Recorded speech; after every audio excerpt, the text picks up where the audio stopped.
अस्सलाम वालेकुम। उम्मीद है कि आप सब खैरियत से होंगे। तो हमारे पास आज का हमारे पास टॉपिक है रेक्टिफायर। ये रेक्टिफायर क्या होता है और उसमें से मेन जो हमारे पास इसको हम जो इसमें डिस्कस करेंगे वो हमारे पास हाफ वेव रेक्टिफायर है। सबसे पहले देखते हैं कि रेक्टिफायर होता क्या है। मिसाल के तौर पर ये हमारे पास the device which convert to AC to DC. इसकी एग्जांपल आप चार्जिंग देख लें। चार्जिंग हमारे पास उस पर वोल्टेज अप्लाई हो रही है, यानी इनपुट हम दे रहे हैं वोल्टेज, वो हमारे पास क्या होती है 220 वोल्टेज होती है।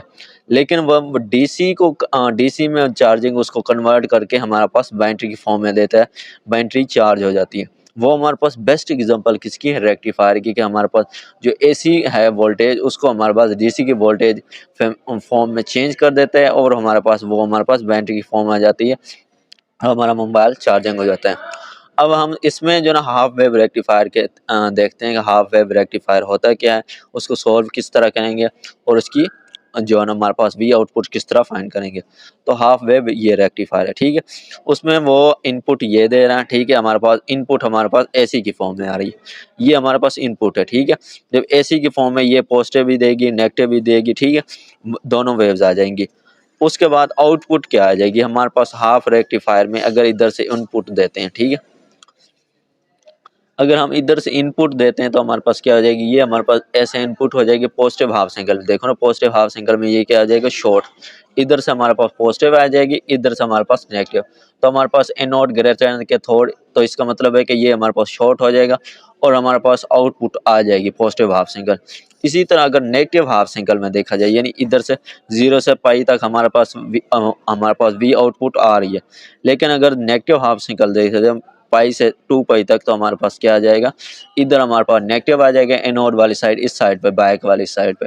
तो हमारे पास जब नेगेटिव आ जाएगा तो हमारे पास क्या हो जाएगा, ओपन। उसकी वजह से हमारे पास जो रिजल्ट आएगा वी आउटपुट जो नेगेटिव हाफ सिंगल है उसमें नहीं आएगा, पॉजिटिव में तो आ रहा है, वी मैक्सिमम आ रहा है, ठीक है। जब नेगेटिव देखा जाए तो नेगेटिव हमारे पास नहीं आ रहा, क्योंकि डायोड हमारे पास रिवर्स बायस हो जाएगा और ये ओपन हो जाएगा। ये है इसका, ठीक है। और उसके बाद इसकी देखनी है कि वी आउटपुट हमारे पास 0 से पाई तक, 0 से पाई तक हमारे पास वी आउटपुट दे रहा है वो मैक्सिमम साइन, ये साइनोसाइड है। तो इसकी वजह से हमारे पास जो वेव बन रही है वो साइन थीटा आ जाएगी, इसकी वजह, और वी मैक्सिमम आ जाएगा। लेकिन जब वी आउटपुट हमारे पास पाई से 2 पाई तक देखते हैं, ये देखें ना पाई से 2 पाई तक, जब यहाँ हम इसको इस इधर तक देखते हैं तो उसमें हमें पास वी आउटपुट नहीं आ रही, वो 0 है। क्योंकि 0 है इसकी वजह से हमारे पास क्या आ जाएगा, वी आउटपुट 0 कंसिडर करेंगे, ठीक है। अब इसमें हम जो है ना डीसी वोल्टेज या आउटपुट वोल्टेज हमने फाइंड करनी है कि वो किस तरह फाइंड करेंगे, उसका एक हम फार्मूला क्रिएट करेंगे, ठीक है। तो उसमें वो कहता है कि वी आउटपुट या डीसी वोल्टेज हमारे पास इन आउटपुट की फॉर्म में आएगी वो कितनी आएगी, तो वो हम फाइंड करते हैं। अब ये देखें 0 से पाई तक और 2 पाई से 2 पाई तक, ये हम देखते हैं, ये हमारे पास है, ठीक है। अब वी आउटपुट हमारे पास एवरेज ऑफ कर्व, यानी एवरेज ऑफ कर्व मतलब इधर से लेकर इधर तक हमारे पास 2 पाई तक जो एरिया है वो फाइंड करना है। उसके बाद हमारे पास उसको डिवाइड कर देना है बेस पे। तो एवरेज ऑफ कर्व का मतलब है इंटीग्रेशन है, इंटीग्रेशन किसकी, इधर से लेकर इधर जब वी आउटपुट है वो उसकी, ठीक है। वी आउटपुट 0 से लेकर 2 पाई तक हमारे पास वी आउटपुट क्या है वो देखनी है। वी आउटपुट हमारे पास क्या है, ये हमारे पास वी आउटपुट दिखा दी, और 0 से लेकर 2 पाई यानी एरिया फाइंड करना है। तो इसकी लिमिट क्या आ गई 0 से, यानी लोअर लिमिट से अपर लिमिट तक। तो 0 से हमारे पास 2 पाई तक, ये हमारे पास 0 हमारे पास लोअर लिमिट हो जाएगी, 2 पाई हमारे पास अपर लिमिट। उसके बाद ये हमारे पास 2 पाई का मतलब है ये बेस है। ये देखें ना बेस होता है कि अगर हमारे पास ये है, ठीक है। ट्राइंगल आपको याद ही होगी, उसका हमारे पास नीचे वाला हिस्सा क्या कहते थे, इसको हम बेस कहते थे, ठीक है।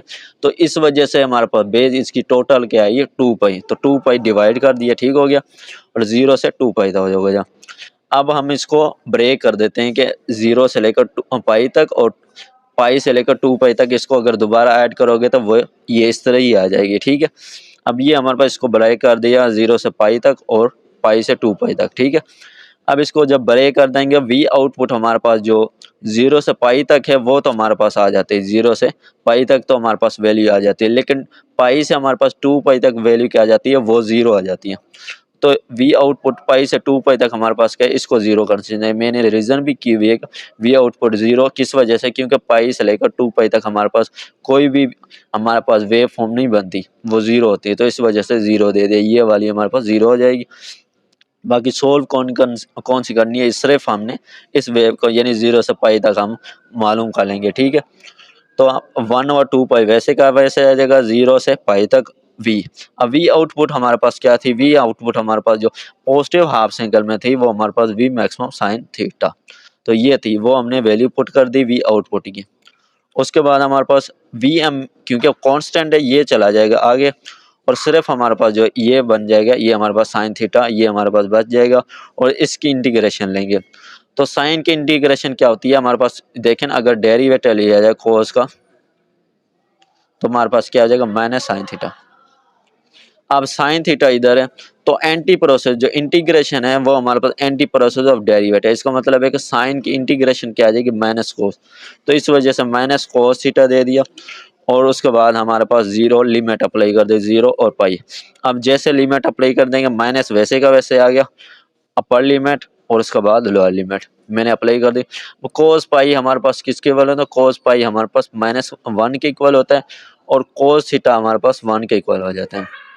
अब ये दोनों वैल्यू इधर पुट कर देंगे, इधर -1 कोस पाई की जगह, और माइनस पहले ही था, ठीक है, क्योंकि अपर लिमिट के बाद जब करेंगे अपर लिमिट माइनस फिर कोस लोअर लिमिट, तो लोअर लिमिट हमने दे दी, ठीक है।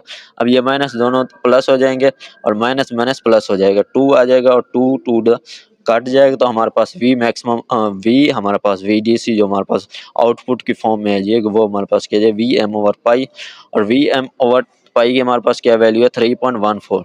3.14 1 का डिवाइड कर देंगे तो हमारे पास क्या आ जाएगी, हमारे पास ये आ जाएगा 0.318 मैक्सिमम, यानी हमारे पास जो वी डी सी जो आउटपुट हो जाएगी, अगर वी मैक्सिमम हमें मालूम हो तो हम इजीली वी डी सी मालूम कर सकते हैं, यानी वी आउटपुट फाइंड कर सकते हैं।